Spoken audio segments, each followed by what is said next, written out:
I got much ado to do today, ladies and gentlemen, because my friend Glenn and I, Seth Trav, are bringing you the latest expansion-packed episode of the Switch It Up show. How are you doing today, my friend Glenn? I'm doing very well, my man. How about yourself?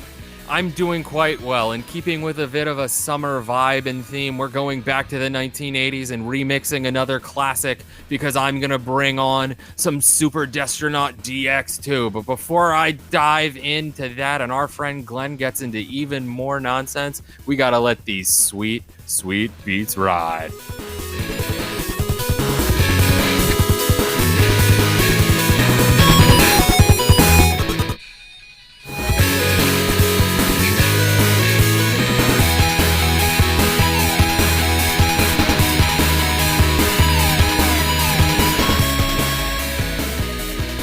Anamanaguchi, ladies and gentlemen. As you know, those are the toss of tones of the Switch It Up show. Support them by finding their YouTube, their Spotify, and anywhere else you can tap a like. Speaking of like, I'm talking about a game I enjoyed so much when I was younger, remixed for a second time. It's Super Destronaut DX-2. I played it on the PS5, but for the purposes of this review, I am going to be reading it off the descriptions off of the Nintendo Switch. It is currently $4.99, and you get 25 gold coins when you purchase it digitally. Get ready for more 1980s arcade classic nostalgia. Super Destronaut 2 is a retro space shooter with multiple modes. Test your abilities with the challenges or try to beat your high score in the arcade modes. Play against the clock, the more classical 3 lives, or even with limited bullets to see how many aliens you can destroy. Dodge and shoot enemies to victory. This time, they may not only come from above. It features 30 different challenges to complete, 5 different arcade modes, statistics, colorful graphics, and possibility to turn off some graphical effects such as screen shake. It's from Petite Games, and of course, our good friends over at Retaliaca Games, and it's available now. So, ladies and gentlemen, as I said, Super Destronaut 2 DX-2 is a mouthful, and it is a classic revamp from the 1980s. If you remember playing Destronaut or Super Destronaut, the best way I can describe it is the dollar store version of Space Invaders. And it kind of is, almost to a copyright infringing nod and wink wink, if you catch my drift, ladies and gentlemen. There are a lot of things in Super Destronaut that you would be confused to look at and think, is this Space Invaders? It's not. And the reason is because it has a more on the earth feel to it. The backgrounds are definitely earthy. That's silly to me. I think that's fun.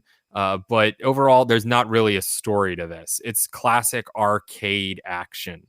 What they do is they give you a lot of challenges and a lot of reason to keep playing this game. The challenges are fairly challenging.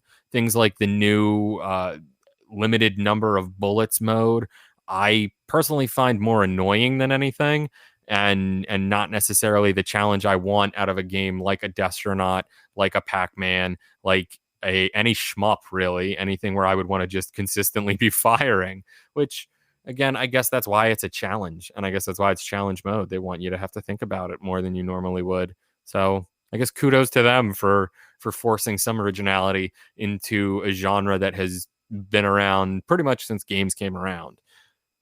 That said, ladies and gentlemen, the game does have really almost too good of a graphic. It's wild how much action and things are going on this screen. Like it's almost too much for me. And I for one, I at one point wound up shutting off the screen shake because it was just too much. Like I can't keep track of all of it. And there's flashes and just the screen gets covered in explosion and enemy break apart that might hurt you so quickly and so fast once you get into these higher levels that it's almost unmanageable. And I don't necessarily think that is a positive to the game or a challenge. I think that might be somewhat of a poor level design. If you gave me just more screen real estate, to look at and maybe more negative space to allow for all those things to like pop up and take over the entire screen, I would think that it's way better than it is.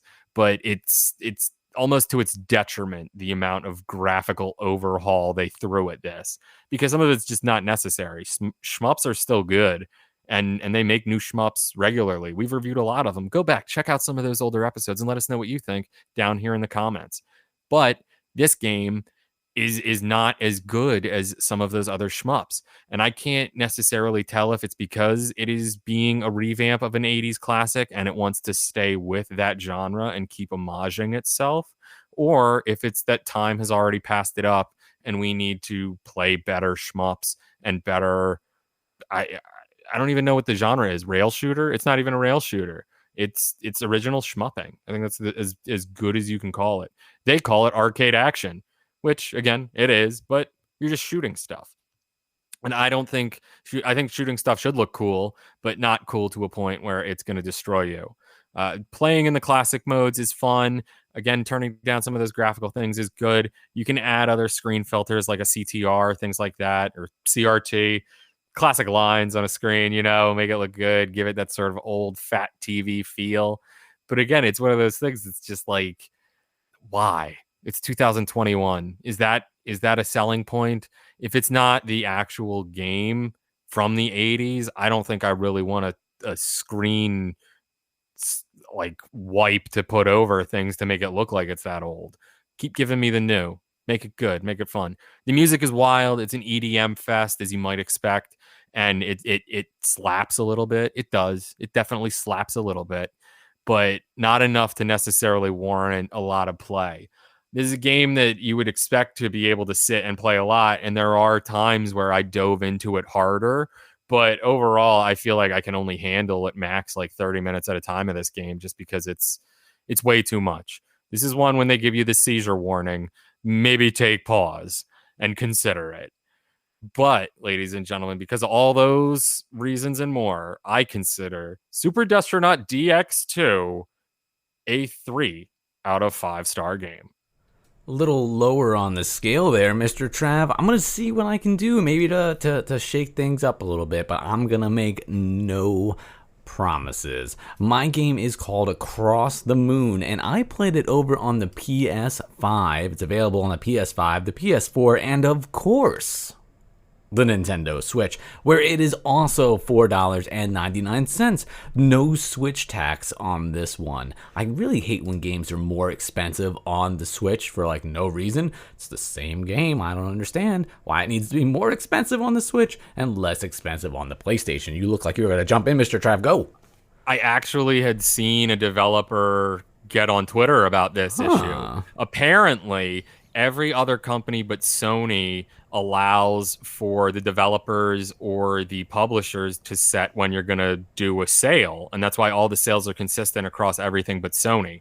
On Sony's end, they, for some reason, pick and choose when they want to give your game away for less. And they have no say in it. And apparently it's a big issue and people won't talk about it because they think they're going to get like blacklisted from Sony.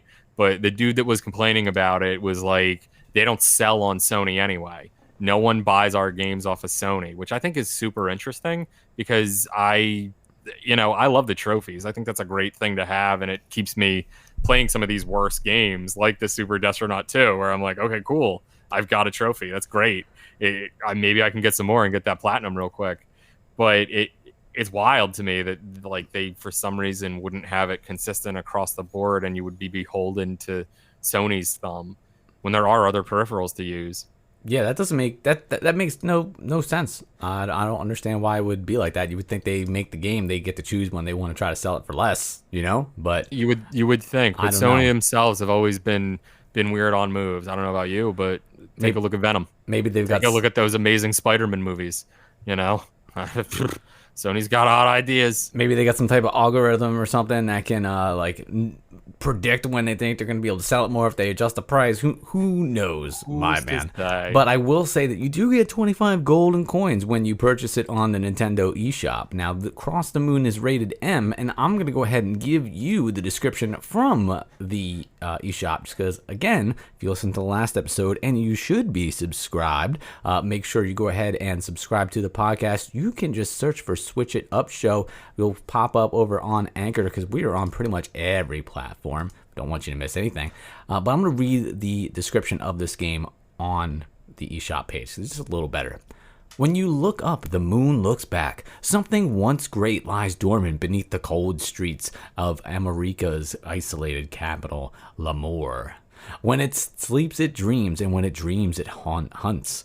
Fates converge as a young man's mysterious death brings sibling vampires, Aurora and Lux, into a world of occult obsession and corporate corruption. Meanwhile, Police Inspector Ryoku Usaki arrives in L'Amour to find a city whose identity is just as severed and broken down as her own. It features a linear visual novel told through the eyes of 3 protagonists. It is around 100,000 words of text, roughly 6 to 10 hours long. It features a large cast of 24 illustrated characters. Thousands of photographs make the story come to life, and hours of original soundtrack. This game is a adventure simulation in English only from our wonderful friends at Retaliaca Games. There it is. There it is, my man. And again, this is rated M. This is like this is an interesting game. Again, this is a visual novel. They say it's 6 to 10 hours in length, and I believe it. I mean that in a good / bad way. But basically, the thing behind this, and they don't really even tell you in the description, which is, they do mention vampire in there. So basically, in this, you are hanging out at this bar, and you are observing. You're really more observing because you're not really necessarily a character, but you're observing these vampires in this world where it is well known that vampires are around. They are part of society. And they are definitely looked down upon because, like, their habit of drinking blood is, like, very much disgusting or off-putting. So, the vampires are not quite very high in the social class. I feel like usually you see, like, the vampires, like, portrayed as, like, these awesome, like, really cool upper high society people, but not so much in this. But the story starts off, you're in this bar, and it is a vampire-friendly bar. However, if the people, the regular people and the vampires are going to hang out and they're going to talk, they're not allowed to use one of the vampire's most forgotten powers, and that is the power of mesmerizing. There's like signs all over the bar where it's not allowed to happen because vampires, of course, drink blood, and they actually sell blood at the bar, but it's very, very pricey. So they're worried about vampires going in there and mesmerizing people and possibly like taking them out to like bite them and stuff. So they don't allow it. So it's against the law. So you learn more and more about this like clique of vampires that are hanging out and trying to survive in this world as they kind of battle, their place in society versus like some of these vampires in this group like to indulge in like biting people and draining their blood. Others enjoy it to an extent but realize that it's something that they just have to do, and then others that you meet later on are more like ashamed of what they have to do to kind of survive. And vampires are issued kind of like a blood supplement in order to kind of get them by, so they don't have to resort to biting, but it has like a very low percentage of actual human blood in it, so it's supposed to be like real bad, like not good. And you can buy like the good stuff, but of course it's super expensive. So you're learning more and more about this world and then these vampires that are part of it. It is super interesting, and it is a visual novel in the purest sense. There are next to no choices, if any, that you get to make. You are reading, this is a visual novel, like you are reading this book.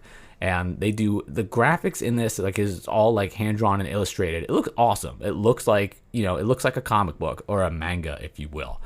More comic booky, to be honest. It kind of looks like something you'd pull off the shelf at Hot Topic. Pulpy. Yeah, it looks good. And I love like the music in the bar, like it's super hip. It does a really good job. But you're just reading, which is fine because the story is interesting. And there is an auto scroll. Like I'm glad that so many games have like an auto scroll to it, so you don't have to hit the button. But a lot of times I find I read faster than the button hits, so like it kind of defeats the purpose. And I really just wish that games like this like would just maybe charge more and have vocals. I just want to hear it. I'd rather watch it if it was like, I don't know what type of media it would become at that point. Book on tape. If it becomes like book on tape with visual represent, like is it an anime at that point? Is it a TV show? Is it a miniseries? I don't know. They get to be. But I mean, there are some times where I'm just like, if I'm really not making any choices, or I'm making like one choice every like 35 minutes, like just tell me the story. Especially if it's good, because I just don't want to sit there and just keep hitting the button, like, especially when they do such a good job of establishing the atmosphere. Like, get a couple voice actors in there and just do it. Or offer it as, like, an in-app purchase where you can, like, buy that or something like that. I don't know. I play a lot of the visual novels for the show, and I feel like that bothers me more often than not. But sometimes it doesn't get to me as much as when you're interacting with the story through different choices. Even if those choices don't necessarily do anything, they give you the illusion that you're choosing a path. And sometimes you do, and sometimes you don't alter the outcome. But if we're not altering the outcome and we're just reading, like, just give me some type of thing to let me listen to it. But that's like my biggest complaint with this game, because I do think the game is fun. I like the story. I like the atmosphere. The graphics look good. And it's like a fun, like, little take. And for $4.99, I think Cross the Moon is definitely worth your money and your time. So I'm going to go ahead and give Cross the Moon a 4 out of 5. Nice. Yeah, man. Very I enjoyed nice. it. Across the Moon, you say? Cross the Moon, excuse me. Cross the Moon. Yes, sir. Ooh. I like that title. I'm a fan of the vampire. I think they are a little bit of an overused genre. Mm-hmm. But most of what you were saying, I was just like, you can watch more of that on What We Do in the Shadows on FX. There you go. Be sure to check that out, ladies and gentlemen. Let us know what you think about all the great games we talked about today. Let us know what your favorite shmup is, what your favorite visual novel may be, because maybe Glenn or I will read it to you on our YouTube, which you can find at youtube.com/Preach Network. That's where you'll find a lot of gameplay, as well as audio files with fancy moving audio lines from the Switch It Up show, as well as all of our other shows, which you can find on the fantastic Preach Network. But ladies and gentlemen, if this show or that show ever gets boring, our friend Glenn and I can remind you that all you gotta do is switch it up.